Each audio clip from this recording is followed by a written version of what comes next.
Bonjour à tous, nous sommes le mercredi 15 septembre 2010. Alors notre Jean-Luc Delarue national est donc allé en garde à vue à Nanterre pour avoir dépassé la ligne blanche. Franchement, pourquoi emmerder Delarue? Accro à la coke, c'est même pas une maladie professionnelle à la télé. La coke à la télé, c'est tout à fait normal. C'est ce qui donne du rythme et des idées. C'est vrai que quand on voit le nombre d'idées novatrices au mètre carré et à la seconde, à la télé, on ose imaginer sans cocaïne le vide sidéral que ce serait.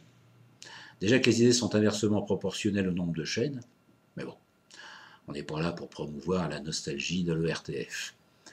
Bref, un animateur qui prend de la coke à la télé, c'est normal, c'est pas plus surprenant qu'un boulanger qui trempe son croissant ou un marchand d'épédas qui est très pieux.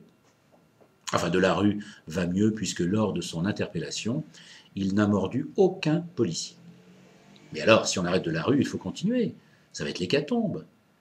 Et il n'y aura plus d'émissions avec présentateurs. On va se retrouver à regarder que des séries américaines ou de vieux bulletins météo. Alors les amis, pourquoi tant de haine contre Delarue? Il est déjà perdu pour la télé. Il faut s'attaquer au mal ailleurs. Pourtant, et c'est ce qui étonne beaucoup de monde, une partie des drogues dures est déjà légalisée. Le Ricard, whisky, TF1, Direct 8. Alors, jusqu'où ira-t-on dans la destruction des neurones? De toute façon, le bon Jean-Luc de la ménagère de moins de 70 ans a présenté ses excuses. Faute avouée, à moitié pardonnée, un peu comme Benoît XVI avec son appartenance aux jeunesses hitlériennes. Ne plus être en position de recommencer parce qu'on n'a plus d'outils pour le faire. Comment Delarue va-t-il faire face?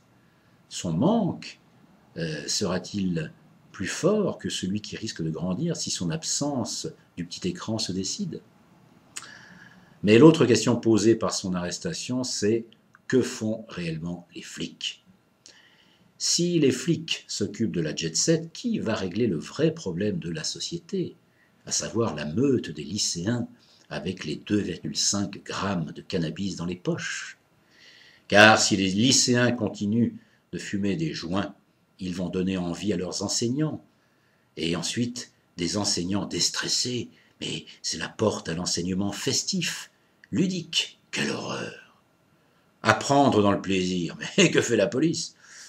Alors pour ceux qui continueront de faire de la télé sans cocaïne et trouveront de nouvelles idées sans piocher dans les provisions de Delarue, je dirais, et encore, bravo.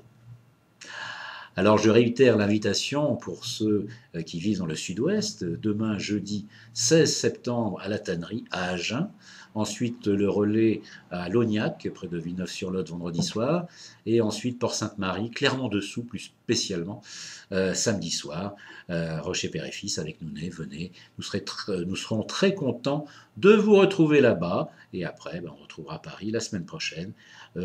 Cette chronique un peu moins souvent sur le net qu'avant l'été. Il y aura 2 fois par semaine en gros maintenant. C'est normal, beaucoup d'activités et il faut assumer. À tous, à très bientôt.